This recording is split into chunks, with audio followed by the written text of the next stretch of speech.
Assalamualaikum warahmatullahi wabarakatuh. Halo semua, perkenalkan, nama saya Salsabila Azahra, NIM 1904709, Pendidikan Fisika Angkatan 2019, Universitas Pendidikan Indonesia. Kali ini, saya akan menjelaskan mengenai Pancasila sebagai sistem filsafat. Sebagai sistem filsafat.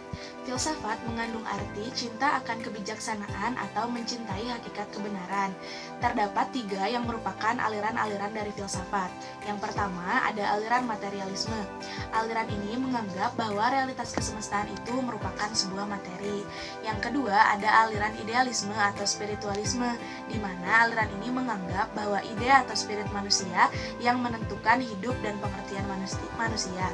Yang ketiga, ada aliran realisme, di mana aliran ini menganggap bahwa terdapat sintesis antara jasmaniah dan rohaniah, juga materi dan non-materi. Lalu apa yang dimaksud dengan filsafat Pancasila? Filsafat Pancasila mengandung arti bahwa hakikat dari sila-sila Pancasila itu merupakan kristalisasi nilai-nilai yang bersumber dari nilai-nilai dasar yang hidup, tumbuh, dan berkembang dalam kehidupan masyarakat Indonesia.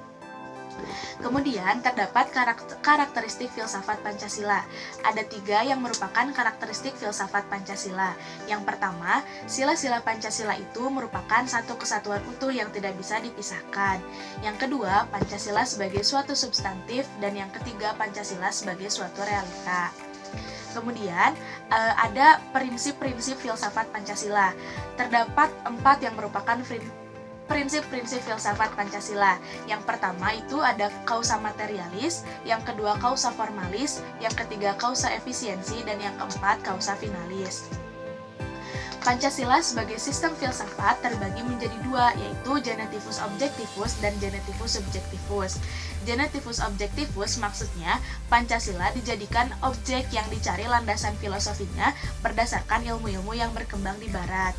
Kemudian yang kedua ada genetivus subjectivus, maksudnya Pancasila digunakan untuk mengkritisi berbagai aliran-aliran filsafat yang tengah berkembang. Kemudian dalam ilmu filsafat terdapat bidang-bidang kajian filsafat. Yang pertama itu ada ontologis. Secara ontologis, kajian Pancasila sebagai filsafat dimaksudkan sebagai upaya untuk mengetahui hakikat dasar dari nilai-nilai Pancasila. Kemudian yang kedua ada epistemologi. Secara epistemologi, kajian filsafat Pancasila dimaksudkan sebagai upaya untuk mencari hakikat Pancasila sebagai suatu sistem pengetahuan. Kemudian yang ketiga, secara aksiologi.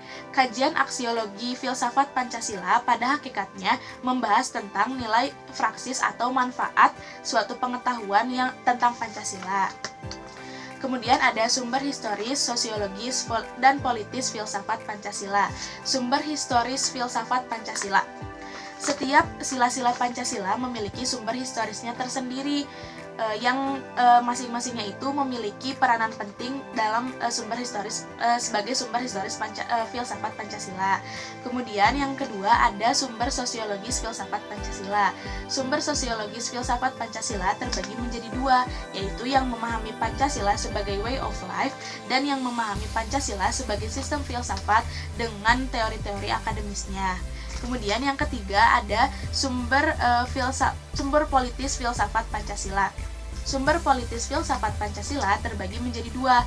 Yang pertama, wacana politis tentang Pancasila sebagai sistem filsafat pada sidang BPUPKI, PPKI, dan Kuliah Umum Soekarno 1958 hingga 1959. Yang kedua, berbagai argumen politis tentang Pancasila sebagai sistem filsafat. Kemudian terdapat beberapa tantangan Pancasila sebagai sistem filsafat, yaitu yang pertama ada kapitalisme, di mana kapitalisme ini merupakan kebebasan individual yang terlalu berlebihan. Sedangkan tantangan yang kedua itu adalah komunisme, di mana negara yang berlebihan sehingga menghilangkan peran dari rakyat.